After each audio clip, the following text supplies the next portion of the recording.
Chances are that you know someone that smokes weed from time to time, and seeing that this channel's age demographic is pretty much in line with the age of people that smokes the most weed, you probably smoke a bit as well, and wouldn't be surprised if you're high right now.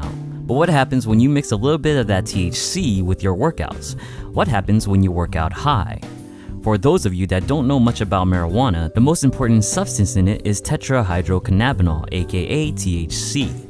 THC has a huge effect in one system of the body known as the endocannabinoid system. In fact, your body produces its own THC-like substances known as, endocannabinoids. When endocannabinoids or THC binds to cannabinoid receptors, primarily in the brain, it causes all types of fascinating effects that pot users are familiar with. Now the question is whether any of these effects can help you with your workouts. First, let's make it clear that even though it's more widely accepted today, smoking marijuana is still illegal in most states and many countries. Because of that, this channel does not condone the use of marijuana. Goal of this video is to look at what we know about marijuana and how it can help or hurt your gains at the gym. Whether you choose to use marijuana or any other THC-inducing drug is solely your choice. Now let's face it, most people's image of a marijuana user is not what we would call physically active. The cliche lazy couch dwelling pot smoker almost makes it seem like smoking weed will do absolutely nothing in terms of fitness. But many athletes say otherwise. Some triathletes have said that consuming THC-laced edibles were able to help them focus better in physical activities. Some athletes say that getting high allowed them to take away anxiety during workouts. Marathon runners have said that smoking weed before a run allowed them to get into a groove easier, and it makes it feel like they can run much longer. So the anecdotes of professional athletes seem to give a thumbs up to bongs up. But what about actual research? Well, the thing is, not too many research is out there since marijuana and THC is still classified as a Schedule I illegal substance. But we do have some research and the information is quite interesting. First is the connection of marijuana and the good feeling after a long jog known as the runner's high.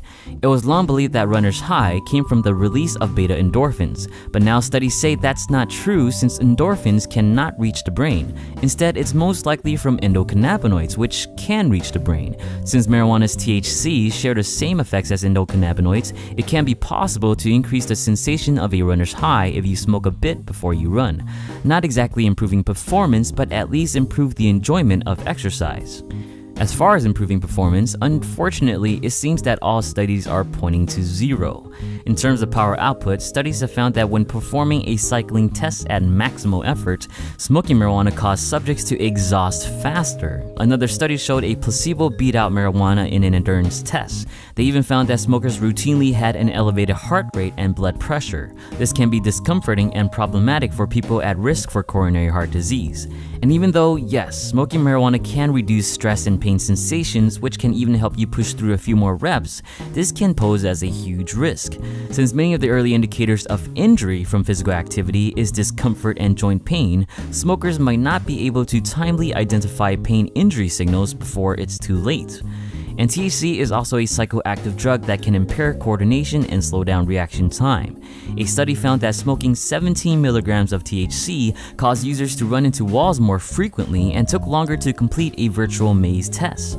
A caveat, though, is that people smoking only 13 milligrams of THC did as well as non-smokers. On top of this, another study showed that if smokers were given a chance to practice, they were able to perform just as well as non-smokers in a reaction test. So if you do choose to work out high, perhaps smoke just a little bit and make sure you get enough warm-up practice before you go heavy. And one more possible positive, but not fully proven, is that marijuana can serve as a vasodilator. This means that it can improve blood flow by widening your arteries, which can help with delivering nutrients to your muscles, and vasodilation has shown to even improve soreness, a small win for Grass City. Now, putting everything in perspective, it doesn't seem like working out high is that great of an idea. There's just no proven performance benefits and it might even make it worse. But if taking a few puffs will help you with your workout, then don't let this video stop you from puffing away. Stay high and stay active. What's your thoughts on working out high? Share in the comments below. If you enjoyed this video, please like and share it, and don't forget to subscribe. Thanks for watching.